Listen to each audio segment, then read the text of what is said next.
Hi hello నమస్తే welcome back to iDream media. ఈరోజు మనతో ఉన్నారు 30 ఇయర్స్గా లా ప్రాక్టీస్ చేస్తూ ముఖ్యంగా ఇమ్మిగ్రేషన్ మనకి లాయర్గా ఉన్న రాహుల్ రెడ్డి గారు మనతో ఉన్నారు. ఈ స్టూడెంట్ వీసాకి సంబంధించి ఓపీటీ అండ్ స్టెమ్ ఎక్స్టెన్షన్ గురించి ఈరోజు ఎపిసోడ్లో మాట్లాడబోతున్నారు. మీకు ఏ డౌట్స్ ఉన్నా సరే కామెంట్ సెక్షన్లో మెన్షన్ చేయండి. దానిపై మరిన్ని సిరీస్ ఎపిసోడ్స్ రానున్నాయి. Hi sir. నమస్కారం. బాగున్నారా? బాగున్నాను sir. How are you? Good. Sir, ముఖ్యంగా స్టూడెంట్ వీసా మీద ఎవరైతే వెళ్తూ ఉంటారో వాళ్ళు ఇనిషియల్ పీరియడ్లో వాళ్ళకి ఓపీటీ మీద ఇచ్చే ఈ టైం పీరియడ్ అనేది ఏ విధంగా ఉంటుందంటారు? లేటెస్ట్గా దాని మీద ఎటువంటి అప్డేట్స్ రానున్నాయంటారు? ఇప్పుడు నార్మల్గా డిగ్రీ చేసేటప్పుడు కానీ బ్యాచిలర్స్ కానీ మాస్టర్స్ చేయగానే మన పిల్లలు ఎక్కువ మంది మాస్టర్స్ పోతుంటారు కాబట్టి మాస్టర్స్ గురించి ఎక్కువ మాట్లాడదాం. మాస్టర్స్ డిగ్రీ అయిపోయిన తర్వాత వాళ్ళకు ఓపీటీ అని 1 year వర్క్ పర్మిట్ ఇస్తారండి.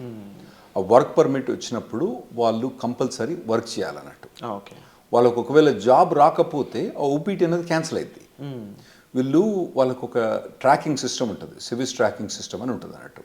ఆ ట్రాకింగ్ సిస్టంలో వాళ్ళు ఇన్ఫామ్ చేయాలి, మీ ఎంప్లాయర్ ఎవరు, ఎక్కడ ఉంటున్నావు నువ్వు, ఇవన్నీ ఇన్ఫామ్ చేయాలన్నట్టు.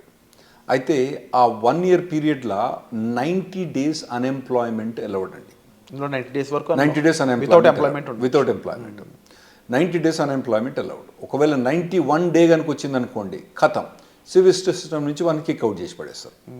అంటే అతను F1 వీసా ఖతమైంది, అక్కడ ఉండటానికి వీల్లేదు, అక్కడ ఓపీటీ అన్నది అతనికి వచ్చిన పర్మిట్ కూడా ఆటోమేటిక్గా క్యాన్సిల్ అయిపోతుంది అన్నట్టు. సో ఈ లోపల ఇతను ఎంప్లాయ్మెంట్ తీసుకోవడం కంపల్సరీ అవుతుందండి. సో ఈ లోపు ఎంప్లాయ్మెంట్ వచ్చింది అనుకుందాము, ఆఫ్టర్ 1 year ఆ ఎంప్లాయ్మెంట్ మీద ఎటువంటి ప్రొసీజర్ ఉంటుంది? స్టెమ్ ఎక్స్టెన్షన్ అనేది కంపల్సరీ చేయించుకోవాలి. అసలు స్టెమ్ ఎక్స్టెన్షన్ ఎందుకు చేయించాలంటే? అయితే ఇప్పుడు నార్మల్గా డిగ్రీస్ అక్కడ 2గా డివైడ్ చేస్తారండి. ఒకటేమో స్టెమ్ డిగ్రీ అంటే నార్మల్గా సైన్స్ కానివ్వండి, తర్వాత ఫిజిక్స్ కానీ, మ్యాథ్స్ కానివ్వండి, తర్వాత కంప్యూటర్ సైన్స్, ఇంజనీరింగ్ డిగ్రీస్, ఇవన్నీ స్టెమ్ డిగ్రీస్ అంటారండి. ఓకే. గవర్నమెంట్ అక్కడ పిల్లల్ని స్టెమ్ డిగ్రీస్ చేయడానికి ప్రమోట్ చేయడానికి ఈ స్టెమ్ ఎక్స్టెన్షన్ ఒకటి పెట్టింది అన్నట్టు. అంటే వీళ్ళకు మాస్టర్స్ డిగ్రీ కంప్లీట్ అయిపోయిన తర్వాత, అంటే కంప్యూటర్ సైన్స్లో మోస్ట్లీ మన వాళ్ళందరూ కంప్యూటర్ సైన్స్లో చేస్తారు కాబట్టి దాని గురించి ఎక్కువ మాట్లాడుకుందాం. సో అందులో ఫస్ట్ 1 year ఓపీటీ అని వర్క్ పర్మిట్ ఉంటుంది. ఆ వర్క్ పర్మిట్ అయిపోయిన తర్వాత అతనికి జాబ్ ఉంటే ఇంకొక 2 years వర్క్ పర్మిట్ వస్తుందండి. దాన్ని స్టెమ్ ఎక్స్టెన్షన్ అంటారు అన్నట్టు. ఆ స్టెమ్ ఎక్స్టెన్షన్లో కూడా 90 days అన్ఎంప్లాయ్మెంట్ అలౌడ్ అక్కడ, అందులో కూడా. అయితే రెండిట్లో కలిపి 150 రోజులే. అంటే ఎక్కడో ఒక దగ్గర తగ్గించుకోవాలన్నట్టు. ఇక్కడ 90 days, అక్కడ 90 days బ్యాక్స్, ఓవరాల్గా 150 days దాటకూడదు అన్నట్టు. స్టెమ్ ఎక్స్టెన్షన్లో కూడా జాబ్ కంపల్సరీ ఉండాలి, జాబ్ కంపల్సరీ చేయాలి. అంటే ఈ 180 days పక్కన పెడితే యాక్చువల్లీ 150 90 + 90 కాదు అక్కడ. ఇక్కడ 60 ఇవ్వాలన్నా అక్కడ 70 ఎక్కడో కంట్రోల్ చేసి పెట్టాలన్నట్టు. సో ఇన్ కేస్ ఈ స్టెమ్ ఎక్స్టెన్షన్ కన్నా ముందు తనకి జాబ్ పోయినట్లయితే ఓపీటీ టైంలో ఇంకా స్టెమ్ ఎక్స్టెన్షన్ కూడా ఉండదంటారు. ఒకవేళ స్టెమ్ ఎక్స్టెన్షన్ చేసే టైంలో ఓకే, మీకు మొదలే స్టెమ్ ఎక్స్టెన్షన్ ఓపీటీ అయిపోక ముందే, మీకు 3 months ముందే స్టెమ్ ఎక్స్టెన్షన్ ఫైల్ చేసుకోవచ్చు. ఒకవేళ స్టెమ్ ఎక్స్టెన్షన్ ఫైల్ చేసుకునే తప్పుడు ఒకవేళ జాబ్ లేదనుకోండి, ఇక మనోని గోవింద, అతనికి మాత్రం ఆ స్టెమ్ ఎక్స్టెన్షన్ రాదు. కంపల్సరీ అప్పుడు జాబ్ ఉండాలి. సో కంపల్సరీ ఓపీటీ టైంలో జాబ్ ఉండాలి అండ్ అది ఎక్స్టెన్షన్ టైంలో కంపల్సరీ జాబ్ ఉండాలి. ఓపీటీ మొదలైనప్పుడు ఉండనక్కర్లేదు, ఓపీటీ ఎండ్ అయ్యేటప్పుడు మాత్రం కంపల్సరీ ఉండాలి. లేకపోతే మనోడు గోవింద అవుతాడు, స్టెమ్ ఎక్స్టెన్షన్ రాదు. సో ఓవరాల్గా how long they can stay? 3 years time duration proper stay చేయొచ్చు? అవునండి, 3 years. అంటే 2 years ఏమో వీళ్ళు మాస్టర్స్ చేస్తారు. టిపికల్గా 1.5 year. వీళ్ళు మన వాళ్ళు పోయేది ఆగస్టు పోయిన తర్వాత మే జూన్ కల్లా గ్రాడ్యుయేట్ అవుతారు నెక్స్ట్ ఇయర్కు. అంటే 1.5 2 years వీళ్ళు గ్రాడ్యుయేట్ అయిపోయిన తర్వాత మళ్ళీ వీళ్ళకు 3 years. ఫస్ట్ ఓపీటీ 1 year, తర్వాత స్టెమ్ ఎక్స్టెన్షన్ 2 years. ఈ 3 years పర్మిట్ ఉంటుంది, వర్క్ పర్మిట్. ఈ లోపల కనుక మనోడు లాటరీ, H1B లాటరీ మీకు తెలుసు కదా, మార్చ్లో 80,000 members H1B లాటరీ చేస్తారు కదా. అప్పుడు చేసినప్పుడు ఇతను ఎంప్లాయర్ H1B లాటరీ చేస్తే H1B వచ్చేస్తేనేమో ఖతం అన్నట్టు. ఓపీటీ స్టెమ్ ఎక్స్టెన్షన్ ఈ అబ్బాయికి అవసరం లేదు, H1B మూవ్ అవుతాడు అన్నట్టు. ఒకవేళ రాకపోతే, అప్పుడు కూడా రాకపోతే ఇక మళ్ళా వేరే వీసా పోవడం కానీ లేదా అంటే వెనకకు రావడం కానీ అవసరం పడుతుందండి వీళ్ళకు. ఈ ఓపీటీ స్టెమ్ ఓపీటీ రెండు సిమిలర్ అనిపిస్తుంది సార్, డిఫరెన్సెస్ ఏం లేవా ఈ రెండిట్లో? చాలా డిఫరెన్స్ ఉందండి. ఓపీటీ స్టెమ్ ఎక్స్టెన్షన్ చాలా డిఫరెన్స్ ఉంది. ఓపీటీ పీరియడ్లో వాలంటరీ ఎంప్లాయ్మెంట్ అలౌడ్, అంటే internship, unpaid internship allowed. Okay. అంటే ఏదైనా కంపెనీ ద్వారా కానీ ఏదైనా ట్రైనింగ్ ఇస్తాను అనుకోండి, ఈ అబ్బాయి కనుక అక్కడికి పోయి, అబ్బాయి కానీ అమ్మాయి కనుక అక్కడికి పోయి వాళ్ళు ట్రైనింగ్ తీసుకుంటే పని చేయకున్నా కూడా ట్రైనింగ్ తీసుకున్నందుకు దానికి డబ్బులు ఇవ్వరు. ఎందుకంటే ట్రైనింగ్ ఇచ్చేది ఎక్కువ, డబ్బులు ఎందుకు ఇస్తాడు? ఇవ్వడు కదా. ఇవ్వనప్పుడు కూడా ఇతను ఓపీటీ పీరియడ్లా అక్కడ ట్రైనింగ్ తీసుకుంటే అది ఎంప్లాయ్మెంట్ కింద కౌంట్ అవుతుందండి. ఓకే. అదే స్టెమ్ ఎక్స్టెన్షన్కి వచ్చేటప్పుడు కంపల్సరీ పెయిడ్ ఎంప్లాయ్మెంట్ అన్నది అవసరం.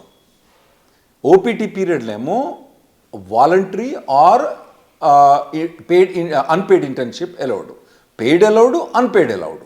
కానీ స్టెమ్ ఎక్స్టెన్షన్కి వచ్చేవాడు కంపల్సరీ పెయిడ్ అలౌడ్ అని, కంపల్సరీ పెయిడ్ ఉండాలి. పెయిడ్ లేకపోతే మనోడు బయటపడాల్సి వస్తుంది అన్నట్టు. ఈ అన్ఎంప్లాయ్మెంట్ రూల్ అనేది ఎలా వర్కౌట్ అవుతుంది ఓపీటీలో కానీ స్టెమ్ ఓపీటీలో కానీ? రైట్. ఇప్పుడు ఓపీటీ ఉన్నప్పుడు నేను చెప్పాను కదండి 90 days. ఓకే, 90 daysలో అంటే ఇతను కనుక ఒక 30 days కనుక సేవ్ చేసుకుంటే మళ్ళీ నెక్స్ట్లో కూడా 90 వాడుకోవచ్చు. అంటే ఇక్కడ 60 వాడుకొని మళ్ళీ నెక్స్ట్ 90 వాడుకుంటే బెటర్. ఓకే, కానీ ఇతనికి 90 days దాకా పర్మిట్ ఉంటుంది అన్నట్టు. సో నార్మల్గా వీళ్ళకి ఇంటర్న్షిప్స్ వస్తాయండి బాగానే. లేకపోయినా కానీ మన చాలా కన్సల్టింగ్ కంపెనీస్ ఏం చేస్తారంటే వీళ్ళని ట్రైనింగ్లో పెడతారు బాగా. అంటే పర్టికులర్గా ఏదైనా పర్టికులర్ టెక్నాలజీ ఉందనుకోండి, ఇప్పుడు ఏఐ అనేది బాగా హాట్ టెక్నాలజీ. ఈ పూర్వగాలను ఏం చేస్తారు, ఈ పూర్వగాలను తీసుకొని మొత్తం అందరినీ మంచిగా ఒక ట్రైనింగ్ ఇప్పించేసి వాళ్ళకి బాగా పర్టికులర్ దాని మీద ట్రైనింగ్ ఇచ్చి ప్లేస్ చేస్తారు. అంటే ఎంప్లాయర్ కూడా లాభం ఉంటుంది, ఎందుకంటే వీళ్ళు ప్లేస్ చేసినప్పుడు వాళ్ళకి వచ్చే డబ్బులలో వాళ్ళ కమిషన్ ఉంటుంది కదా, అది బాగానే వాళ్ళకు ఉంటుంది కాబట్టి అట్లా చాలా. సో ఓపీటీ పీరియడ్ అన్నప్పుడు నార్మల్గా అయితే మన వాళ్ళు ఎవరికి కూడా ఇబ్బంది ఉండకూడదండి. ట్రైనింగ్ బాగానే ఇస్తారు, ట్రైనింగ్ బాగానే ఇచ్చే కంపెనీలు ఉన్నాయి, వీళ్ళు తీసుకునే కంపెనీ. స్టెమ్ ఎక్స్టెన్షన్కి వచ్చేటప్పుడు మాత్రం ఇబ్బంది అయింది. ఎందుకంటే స్టెమ్ ఎక్స్టెన్షన్ మీద ఉన్నప్పుడు పేమెంట్ అన్నది, పెయిడ్ జాబ్ అన్నది ఉండాలి కదా. అప్పుడు పెయిడ్ జాబ్ ఇంకా లేకపోతే మాత్రం మన వాళ్ళకి ఇబ్బంది అవుతుందండి అప్పుడు. సో ఓపీటీలో టైంలో అన్ఎంప్లాయ్మెంట్ అనేది ఉండకూడదు, అట్లీస్ట్ ఇంటర్న్గానే పనిచేసి ఉండాలి. రైట్. లేకపోతే కంపల్సరీ వెనక్కి రావాల్సిందే తప్ప. రైట్, కంపల్సరీ వెనక్కి రావాల్సిందే. సో ఈ టైంలో అంటే స్టెమ్లో కానీ ఓపీటీ టైంలో కానీ జాబ్ లేకుండా ఉన్న పర్సన్ లీగల్గా స్టే చేయడానికి ఏమైనా ఆప్షన్స్ ఉన్నాయి? అంటే నేను చెప్పినా కదండి, మొత్తం టోటల్గా 150 days అలౌడ్. ఫస్ట్ దాంట్లో 90 చేస్తే నెక్స్ట్ 60, ఫస్ట్ దాంట్లో 60 చేస్తే నెక్స్ట్ 90. ఏ దాంట్లో కూడా 90 కన్నా ఎక్కువ చేయరాదు అన్నట్టు. అంత మటుకు అన్ఎంప్లాయ్మెంట్ అలౌడ్. ఫస్ట్ ఓపీటీ పీరియడ్లో మీకు stem voluntary unpaid internship allowed, stem extension allowed కాదు. సో మీరు అన్నది కరెక్ట్. ఒకవేళ కనుక ఆ 150 days కూడా క్రాస్ అయితే అతను లీగల్ స్టేటస్ పోద్ది. ఇవన్నీ ఇన్ఫర్మేషన్ ట్రాకింగ్ ఎక్కడ ఉంటుంది అంటే సివిల్ సిస్టంలో ట్రాకింగ్ ఉంటుంది అన్నట్టు. వాళ్ళు ట్రాక్ చేస్తూ ఉంటారు అన్నట్టు. ఇవన్నీ వీళ్ళు చెప్పాలి, పిల్లలు పోయి వాలంటీర్గా నాకు జాబ్ పోయింది పోలేదని. అందులో కూడా ఇన్వెస్టిగేషన్స్ అవుతూ ఉంటాయి అప్పుడప్పుడు. ఒకవేళ మనోడు జాబ్ చేస్తాడనుకోండి, జాబ్ పోయిందనుకోండి, వీడు చెప్పలేదనుకోండి, దెన్ అతనికి ప్రాబ్లం రావచ్చు. ఇంకోటి ఏంటంటే కంపెనీ కూడా ఇన్ఫార్మ్ చేస్తుంది కాలేజ్కు, అరే నాయన మా దగ్గర పనిచేస్తాడు కానీ ఇప్పుడు వీడు మా దగ్గర లేడు అని చెప్పి వాళ్ళు కంపెనీకి ఇన్ఫార్మ్ చేస్తారు, మన యూనివర్సిటీకి ఇన్ఫార్మ్ చేస్తే వీళ్ళని టర్మినేట్ అయిపోతారు అన్నట్టు. సో ఆ పీరియడ్లో ఎంప్లాయ్మెంట్ అనేది చాలా అవసరం అండి. అయితే ఈ స్టెమ్ ఎక్స్టెన్షన్లో 40 hours జాబ్ అవసరం లేదు, 25-30 hours జాబ్ కూడా చేసుకోవచ్చు. ఒకవేళ కనుక అతనికి తక్కువ జాబ్ ఏదైనా దొరికిందనుకోండి, తక్కువ టైంలో దొరికిందనుకోండి, స్టెమ్ ఎక్స్టెన్షన్లో ఆ 25 hours 30 hours కూడా చేసుకోవచ్చు అన్నట్టు. ఇది స్టెమ్ ఎక్స్టెన్షన్ ఫస్ట్ 1 year కాదు, తర్వాత నెక్స్ట్ 2 yearsలో. ఓపీటీలో ఇన్ కేస్ ఈ ఫ్రీ జాబే ఉంది, ఇంకా నెక్స్ట్ స్టెమ్ ఎక్స్టెన్షన్ ముందు కూడా ఫ్రీ జాబే ఉంది అంటే ఓపీటీ నుంచి స్టెమ్ ఎక్స్టెన్షన్ పోయేటప్పుడు ఆ స్టెమ్ ఎక్స్టెన్షన్ జాబ్ అన్నది కంపల్సరీ పెయిడ్ జాబ్ ఉండాలి, లేకపోతే యుఎస్సిఎస్ పర్మిషన్ ఇవ్వదు, స్టెమ్ ఎక్స్టెన్షన్ ఇవ్వదు. సో లీగల్గా వీళ్ళు ఎలాంటి అప్లై చేయొచ్చు? ఫర్ ఎగ్జాంపుల్ అప్పటికి జాబ్ ఫైండ్ అవుట్ చేయకపోతే లీగల్గా ఇంకేం చేయలేరు అంటారా? అవునండి. స్టెమ్ ఎక్స్టెన్షన్ అప్పుడు కనుక ఒకవేళ కనుక ఫస్ట్ 1 yearలోనేమో వీళ్ళకి ఇంటర్న్షిప్ జాబ్స్ ట్రైనింగ్స్ బాగానే ఉంటుంది. ఆ తర్వాత కనుక వీళ్ళకు ఒకవేళ కనుక పెయిడ్ జాబ్స్ కనుక దొరకకపోతే ఖతం. సో వీసా చేంజ్ అవ్వడం లాంటి ప్రొసీజర్ ఏమైనా ఫాలో అవ్వచ్చు? అవునండి. అప్పుడు వాళ్ళు B2కు చేంజ్ ఆఫ్ స్టేటస్ ఫాలో కావచ్చు, లేదంటే మళ్ళీ కాలేజ్ పోయి ఇంకో మాస్టర్స్ డిగ్రీ చేయొచ్చు, మళ్ళీ లేదంటే డాక్టరేట్ డిగ్రీ చేయొచ్చు, లేదంటే వాళ్ళకు ఒకవేళ H4 ఆప్షన్ ఉంటే H4 చేయొచ్చు, లేదా ఇండియాకి రావాలన్నా ఇండియాకి రావచ్చు, లేదా కెనడాకి పోవన్నా కెనడాకి పోవచ్చు. సో అప్పుడప్పుడు మన వాళ్ళు జనాలు వచ్చి చెప్తా అంటారు, నేను 2 మాస్టర్స్ డిగ్రీ చేసిన 3 మాస్టర్స్ డిగ్రీ చేసిన అంటారు. వీళ్ళు ఏంది అక్కడ 2 మాస్టర్స్ డిగ్రీ చేసింది ఎందుకు, ఆడ పోయి వాళ్ళు ఏదో మాస్టర్స్ డిగ్రీ ఇంకో మాస్టర్స్ డిగ్రీ ఉంటే వాల్యుయేషన్ అని కాదు. 90% ఆఫ్ ద మెంబర్స్ ఏమవుతారంటే వాళ్ళు అక్కడ ఉండటానికి వేరే మాస్టర్స్ డిగ్రీ చేస్తారు. అది ఇంకోటి మీరు అడగొచ్చు ఏంటంటే, మరి ఇంకో మాస్టర్స్ డిగ్రీ చేస్తే మళ్ళీ 3 ఏళ్ళు పర్మిట్ వస్తుందా? గ్రేస్ పీరియడ్స్ ఎలా ఉంటాయి అసలు? ఒక లెవెల్ ఆఫ్ డిగ్రీకి ఒక ఓపీటీ ఒక స్టెమ్ ఎక్స్టెన్షన్, ఇంకో లెవెల్ ఆఫ్ డిగ్రీకి ఒక ఓపీటీ ఒక స్టెమ్ ఎక్స్టెన్షన్. అంటే బ్యాచిలర్స్ డిగ్రీకి ఓపీటీ స్టెమ్ ఎక్స్టెన్షన్ ఉంటుంది, మాస్టర్స్ డిగ్రీకి ఓపీటీ స్టెమ్ ఎక్స్టెన్షన్ ఉంటుంది, మళ్ళీ డాక్టరేట్ డిగ్రీ ఉంటుంది. మనోళ్ళు చాలా మంది పోయేది మాస్టర్స్ డిగ్రీకి కాబట్టి వాళ్ళు మాస్టర్స్ డిగ్రీ చేసినప్పుడు ఒక ఓపీటీ ఒకటి స్టెమ్ ఎక్స్టెన్షన్ అంటే 3 ఏళ్ళు వర్క్ పర్మిట్ ఉంటుంది. ఈ లోపల కనుక వాళ్ళకు జాబ్ పోతే వాళ్ళు మళ్ళీ వేరే మాస్టర్స్ జాయిన్ అయ్యి మళ్ళీ మాస్టర్స్ తీసుకుంటే మళ్ళీ ఓపీటీ అన్నది రాదు. ఓవరాల్గా మాస్టర్స్ అంటే దానికి ఒకటే మళ్ళీ మాస్టర్ చేసి ప్రతిసారి మాస్టర్ చేసినప్పుడు ఓపీటీ మళ్ళీ అది వస్తుందా? రాదు. అండ్ ఇన్ కేస్ జాబ్ వచ్చాక జాబ్ ఛాలెంజెస్ అనేవి ఏ విధంగా ఉంటాయి వీళ్ళకి? ఉంటాయండి, జాబ్ ఛాలెంజెస్ బాగా టఫ్గా ఉంటాయి. ఎందుకంటే వీళ్ళు నార్మల్గా కన్సల్టింగ్ కంపెనీ ద్వారా పోతారు కాబట్టి వీళ్ళకి జాబ్ డ్యూటీస్ హెవీగా ఉంటాయి, జాబ్ ఛాలెంజెస్ ఉంటాయి. నేను నార్మల్గా స్టూడెంట్స్కి ఏం చెప్తా అంటే, ఇక్కడ మీరు ఇంజనీరింగ్ చేసేటప్పుడు, ఇండియాలో ఇంజనీరింగ్ చేసేటప్పుడు మీరు ఇంటర్న్షిప్స్ చేయండి. వేరే కంపెనీస్లలో సాఫ్ట్వేర్ కంపెనీస్లో ఇంటర్న్షిప్ చేయండి. ఇక్కడ నాకు తెలిసి ఇక్కడ చాలా software companies they are ready to take ఈ ఇంటర్న్స్ తీసుకుంటాను రెడీ ఉంటారండి. ఇంటర్న్షిప్ చేయండి, తర్వాత పర్టికులర్గా ఏ సాఫ్ట్వేర్ మీద కానీ ట్రైనింగ్ చేయండి, మోడల్ ప్రాజెక్ట్స్ చేయండి. ఇటువంటివన్నీ మీరు ఫస్ట్ ఇయర్ నుంచి చేసుకుంటే రావాలన్నట్టు. అంటే ఎలాంటి ఇండస్ట్రీస్ మోస్ట్లీ ఓపీటీని స్టెమ్ని ఎక్కువ రిక్రూట్ చేసుకుంటాయంటే? ఇప్పుడంటే మన వాళ్ళందరూ ఐటీలో పోతుండ్రు కాబట్టి ఐటీ ఇండస్ట్రీ గురించే మనకి ఎక్కువ ఉంటాయి. అంటే వేరే ఇండస్ట్రీ అంత మెచ్యూర్ కాలే. ఇప్పుడు వేరే మెకానికల్ ఇంజనీర్ కానీ సివిల్ ఇంజనీర్ కానీ వీళ్ళకి పోతే వీళ్ళకు ఓపీటీ మీద జాబ్ కానీ మెకానికల్ ఇంజనీర్ వాటి మీద ఓపీటీ స్టెమిషన్ చాలా కష్టమైంది అబ్బాయిలకు వాళ్ళకు. అదే ఐటీలో పోయిన వాళ్ళకి ఏంటంటే వీళ్ళకి ఒక పాత్వే ఉన్నది ఆల్రెడీ, చాలా మటుకు జాబ్ ఆపర్చునిటీస్ బాగానే ఉన్నాయి.